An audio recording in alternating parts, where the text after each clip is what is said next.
Light house রোডে আপনারা দেখতে পাচ্ছেন, আমি এর আগে একটা ভিডিও করেছিলাম, এটা আপনার নিউজে আসছে।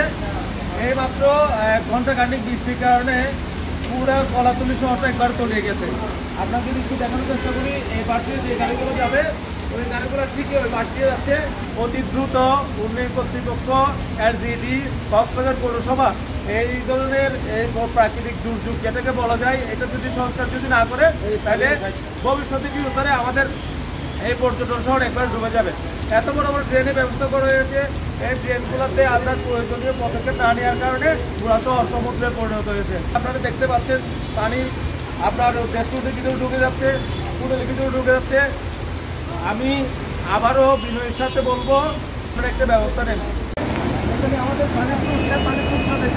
অনেক রিক্সা থেকে শুরু করে সিএনজি থেকে শুরু করে অনেক মিশুক গাড়ি বর্তমানের মধ্যে রাস্তার মধ্যে অবস্থান করতেছে। এই আমার যে বাম পাশে দেখতে পাচ্ছেন, বাম পাশে দেখতে পাচ্ছেন, এই টমটমটা আপনার এগুলো পানি নিতে চলে আসছে।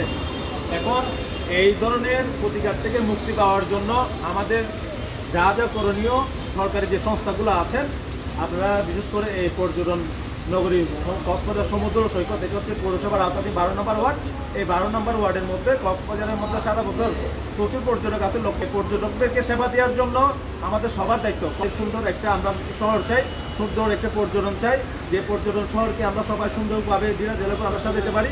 আর বিশেষ করে এই ড্রেনের ভিতরে যে ময়লাগুলা এখানে বর্তমানে রয়েছে, যে আবর্জনাগুলো রয়েছে, এগুলা পৌরসভার গাড়ি আছে, পৌরসভার গাড়ির মাধ্যমে এই ড্রেনগুলো অবশ্যই আমাদের পরিষ্কার করা দরকার। এই ড্রেনগুলো যদি দ্রুত পরিষ্কার করা হয়, তাহলে এই যে পাহাড়ি জলগুলো পানিগুলো নামতেছে, বৃষ্টির পানিগুলো নামতেছে, এগুলো ড্রেনের মাধ্যমে গিয়ে শুধু বাদকাল নদীতে পড়ে যাবে। পানিতে আপনার আমি দাঁড়িয়ে আছি, এই পানির সমুদ্রের এই পাহাড়ি জলের চলে আসতেছে, আপনার এটা ব্লক হয়ে গেছে। আপনার দুই পাশ দিয়ে গাড়ি নিত, দুই পাশ দিয়ে গাড়ি নিতে না পারে, আপনার ওই সাইড দিয়ে গাড়ি যাচ্ছে। আপনার দেখতে পাচ্ছেন পুরো কলাতলি জলমিনপুর থেকে আপনার ওই উন্নয়ন কর্তৃপক্ষ পর্যন্ত পুরো রাস্তায় হয়ে গেছে। এক পাশে ফাঁকা, আরেক পাশের মধ্যে আপনার গাড়ি সুস্থভাবে দাঁড়িয়ে আছে। যদি একটু দেখার চেষ্টা করি, অনেক গাড়ি আছেন এখানে, আমাদের যানজট নেমে আছে। অতি সত্তর এই পর্যটন নগরী কক্সবাজার সমুদ্র সৈকত ও কক্সবাজার পৌরসভার আওতাধীন এই 12 নম্বর ওয়ার্ডকে আমাদের উচিত এই পানির নিষ্কাশন করার জন্য যা যা প্রয়োজনীয় দরকার আমাদের বর্তমান এলজিডি অফিস, উন্নয়ন কর্তৃপক্ষ, কক্সবাজার পৌরসভার এই পদক্ষেপ করা বলে তাদের প্রয়োজন মনে করি। ধন্যবাদ। হ্যাঁ,